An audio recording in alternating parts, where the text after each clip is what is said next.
Bom dia, bem-vindos ao jornal Band News. Hoje trataremos de um assunto de importância mundial, a crise da China. Anteriormente, o país se encontrava em um regime socialista, com alta intervenção estatal, cujo principal objetivo era manter as altas taxas de exportação. Devido à sua abertura econômica e mão de obra barata, o PIB chinês cresceu exponencialmente em poucos anos. Entretanto, esse cenário vem sendo alterado. Vamos saber mais com a repórter Rebeca.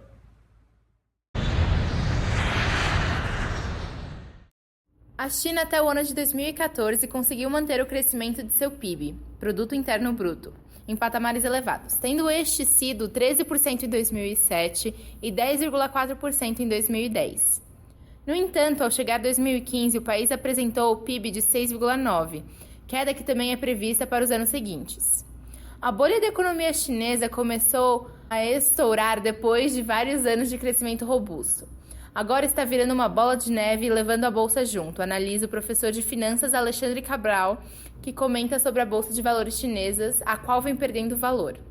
Essa desaceleração na economia se deu na tentativa chinesa de mudar o seu perfil, transformando um modelo predominantemente exportador em um voltado para o mercado interno. A decisão se baseou na tentativa do governo de crescer de uma maneira sustentável, já que já era sabido que a desaceleração ocorreria inevitavelmente. Tomada essa decisão, o Banco Central da China se comprometeu a apoiar o crescimento sustentável do país e passou a limitar investimentos do exterior. Investimentos estes que promoviam o grande crescimento do país. As exportações que apoiavam a economia chinesa passaram a cair e o governo precisou desvalorizar o yuan, sua moeda nacional, cuja conversão atual é de $1 americano para 6,5 yuans. Como consequência de tudo isso, a demanda de commodities cai no mundo, o que prejudica com maior intensidade os países emergentes que são parceiros da China. Repórter Rebeca Napolitano para o jornal Band News. Vale ressaltar que um menor crescimento chinês, além de impactar no preço dos commodities e volumes exportados para a China, representa para o Brasil uma maior fuga de investidores internacionais. No entanto, há divergência se há realmente uma crise na China. É o que nos conta a especialista Georgia. O que está acontecendo na China nada mais é do que o resultado de uma bem planejada política econômica de governo, produzindo os resultados esperados. O atual governo decidiu que a China, neste momento, deve priorizar o consumo interno para escoar a sua enorme produção.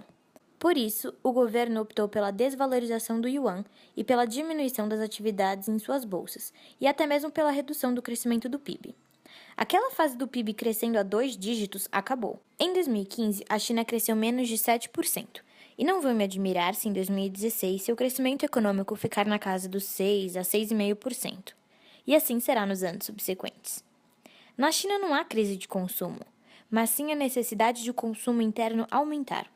O que acontece naquele país é subproduto de uma política pública do próprio governo chinês que quer rebalancear o modelo de crescimento econômico, ou seja, parar de investir para tentar impulsionar cada vez mais o consumo doméstico. Mas o chinês não consome muito? Sim, o chinês consome muito, só que ele produz muito ao quadrado. Para ele aumentar o consumo doméstico em relação ao PIB, é importante que o PIB cresça menos e o consumo aumente, para que eles se encontrem no meio do caminho. Para se ter uma ideia, até 2008, esse excedente de produção geralmente era vendido para os Estados Unidos. Após a crise de 2008, como os Estados Unidos não têm mais interesse em comprar todo o excedente chinês, o darling da China passou a ser o Brasil. Ou seja, os chineses tentaram vender o excedente que não mais conseguiram vender para os Estados Unidos e passaram a vender tanto para o Brasil como para outros países da América Latina e alguns países da África. Esta queda no crescimento da produção industrial chinesa era absolutamente esperada. É isso que o governo quer: crescer menos para compensar a queda da exportação e aumentar o consumo doméstico. Não existe uma crise no consumo.